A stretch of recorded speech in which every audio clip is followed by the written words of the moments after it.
Bismillahirrahmanirrahim. Assalamualaikum warahmatullahi wabarakatuh.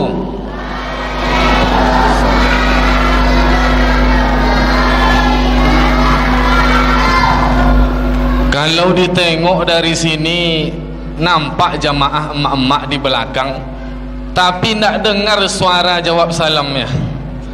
Apakah karena belum buka puasa? Alah berbuka bu? Alah, atau kakonyangan? Kakonyangan tu ndak je keluar suara kita dibuatnya. Alhamdulillah, alhamdulillahi rabbil alamin. Assalatu wassalamu ala asrafil anbiya'i wal mursalin wa ala alihi wa ashabihi ajma'in. Ashhadu an la ilaha illallah wahdahu la syarika lah, wa ashhadu anna Muhammadan abduhu wa rasul la nabiyya ba'dah. Rabbi israh li sadri wa yassir li amri wahlul 'uqdatam bil lisani yafqahul qawli. Yang kita muliakan Pak Imam kita yang telah memimpin solat Isya berjamaah, lalu kemudian Pak Ketua Pengurus Masjid Al-Muhajirin dan jajarannya, juga bapak-bapak, ibu-ibu, adik-adik kami yang hadir pada malam ke-18 ini. Mudah-mudahan semua kita dalam rahmat Allah Subhanahu wa taala. Amin ya rabbal alamin. Bersyukur kita kepada Allah Subhanahu wa taala dengan mengucapkan alhamdulillah.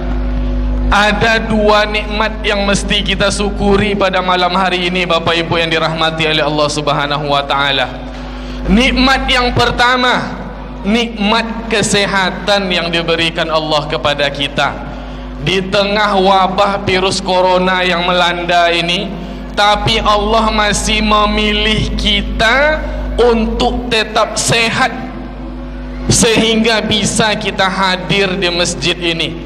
Mungkin banyak Pak di antara warga kita di lingkungan Masjid Al-Muhajirin ini yang hendak ingin hadir pada malam hari ini, tapi karena sakit tidak jadi bisa datang. Lalu nikmat yang kedua adalah nikmat kelapangan. Kita tidak sakit, tapi karena nikmat lapang itu tidak ada sama kita, kita sibuk terus menerus. Jangankan siang, malam pun kita sibuk. Maka kita bersyukur malam hari ini Allah memberikan kepada kita nikmat kelapangan. Banyak orang yang hendak ingin hadir, tapi karena sibuk berkepanjangan tidak jadi juga ia sampai ke Masjid Al-Muhajirin ini. Kita doakan mudah-mudahan yang tidak hadir pada malam ke-18 ini, nanti malam ke-19, 20, 21 dan seterusnya mereka bisa hadir bersama kita. Dan kita yang hadir ini Bapak Ibu, mudah-mudahan kita hadir ke masjid kita ini, kita tetap istiqomah sampai akhir apa? Jangan sampai akhir Ramadan saja Bapak Ibu ya. Nanti pengurus buat spanduk besar depan masjid, dicari orang hilang jamaah Masjid Al-Muhajirin. Dulu Ramadan ramai, sekarang setelah Ramadan tinggal yang itu-itu je leh. Sekali jamaahnya apa tujuh, sekali ibu tujuh. Suksesnya Ramadan kita ini Bapak Ibu bukan ditengok rajinnya kita hadir di masjid ketika bulan puasa, tapi sukses Ramadan kita itu ditengok di luar Ramadan. Istiqomah atau tidaknya kita datang ke masjid untuk berjamaah. Salawat dan salam mari sama-sama kita ucapkan kepada baginda Nabi Muhammad sallallahu alaihi wasallam dengan mengucapkan Allahumma salli ala Sayyidina Muhammad wa ala ali Sayyidina Muhammad. Mudah-mudahan seluruh jamaah Masjid Al-Muhajirin mendapat syafaat dari Rasul nanti. Amin ya rabbal alamin. Bapak Ibu yang dirahmati oleh Allah Subhanahu wa taala, pada malam ke-18 Ramadan ini kami dari Mubalik Majlis Dakwah Islamiyah atau MDI Kota Pekanbaru diberi amanah untuk menyampaikan judul santapan rohani Ramadan pada malam hari ini, yaitu menjauhi sifat rakus dunia. Bagi adik-adik kami yang mencatat, menjauhi sifat rakus dunia. Bapak Ibu yang dirahmati oleh Allah Subhanahu wa taala, rakus ini sama dengan tamak. Tamak ini adalah salah satu dari penyakit hati. Kalau orang yang sudah kena penyakit tamak atau penyakit rakus ini, Bapak Ibu yang dirahmati oleh Allah Subhanahu wa taala, tidak memikirkan lagi pendapatan yang ia dapat itu dari hasil halal ataupun haram, semuanya diambil. Baik jatah fakir miskin, jatah kaum duafa, jatah anak yatim, jatah orang-orang tertinggal di pelosok, semuanya diambil oleh dia. Itu ciri-ciri orang yang ada di dalam hatinya sifat rakus dunia. Memang ada ungkapan Arab yang mengatakan, i'mal li dunyaka ka'annaka tahushu abada, wa i'mal li akhiratika ka'annaka tamutu ghadan. Ini bukan hadis, tapi ini adalah ungkapan ulama Arab sana. Carilah dunia tu, carilah dunia tu, seakan-akan selama-lamanya kita hidup di dunia ini, Bapak Ibu.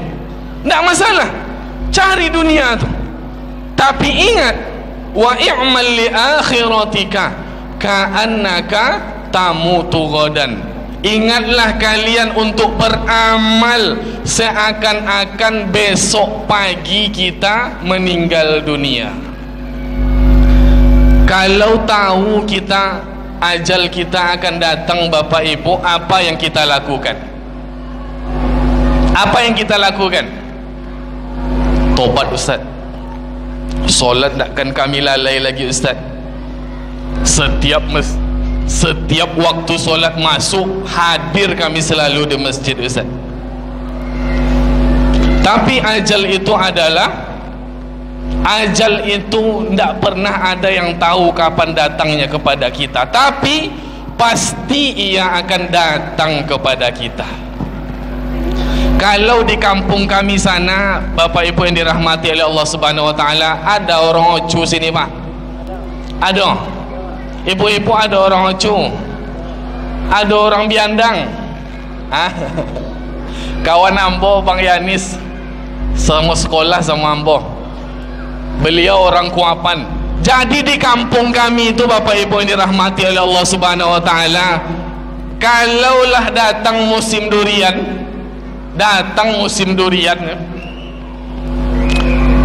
yang pertama tuh pagar batas tanah tuh lurus. Lurus kayaknya, Pak. Mulai diukur dari sudut sana, ditariklah pagar sampai sudut sini, lurus. Tapi ketika datang musim durian, pagar yang lurus tadi berubah arahnya. Karena ada batang durian di tepi-tepi. Jadi kebiasaan orang kampung kami itu, Bapak Ibu, menanam durian tuh di sepadan tanah. Kalau bahasa Ocunya di topi gajok, Pak. Sebagai penanda batas tanah oleh nenek atuk kita dulu. Ditanam satu di sini, satu di sini, dikasih pagar batas tanah. Tapi ketika datang musim durian, kan banyak buahnya tuh. Durian nih, Pak, ada yang tidak suka durian di sini? Kalau musim durian besok, Bapak Ibu kalau jalan ke Pulau Birandang, telepon saja, Ustaz Ilham di mana, Ustaz? Kami mau makan durian. Datang ke kebun nanti, insya Allah. Jadi ketika musim durian, pagar tadi yang lurus tuh berubah dia, Pak, menjadi Banyak kelakuan orang seperti itu, Pak.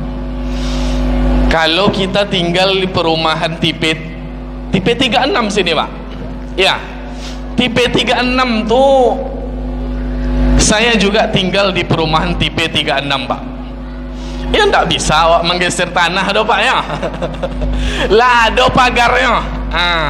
Tapi yang perlu kita perhatikan apa? Ketika kita menanam buah di tepi sepadan tanah kita itu, berbuahlah mangga apa tuh, banyak buahnya. Selama mangga tu berbuah matang, nan tetangga awak tadi ndak pernah dia merasakan manisnya mangga kita, padahal daunnya jatuh di pekarangan tetangga kita. Hati-hati, Pak, kena kita dosa. Sampai sampah mangga kita, tanaman kita di pekarangan orang lain, tapi ada hasil mangga itu tidak pernah kita kasih, berdosa kita terhadap tetangga kita. Hati-hati. Lalu apa hukuman dari Allah Subhanahu wa ta'ala bagi orang yang rakus terhadap dunia ini, orang yang rakus terhadap tanah tadi, Pak? Ketika ia dikuburkan di dalam kubur, maka ia akan dihimpit oleh tanah yang ia geser-geser tadi. Dihimpit, Pak. Banyak kejadian di kampung kami. Itu di kampung kami, kalau di sini ndak ada do, Pak, ya. Ndak ada orang menggeser-geser tanah. Hati-hati kita, karena nanti menjelang Idul Fitri kita akan mengumpulkan zakat fitrah. Ini mesti betul-betul kita bagi rata, Pak. Jangan sampai nanti hak orang lain tuh terambil oleh kita, karena itu salah satu sifat rakus. Bulan Ramadan ini, Bapak Ibu yang dirahmati oleh Allah Subhanahu wa ta'ala, puasa itu maknanya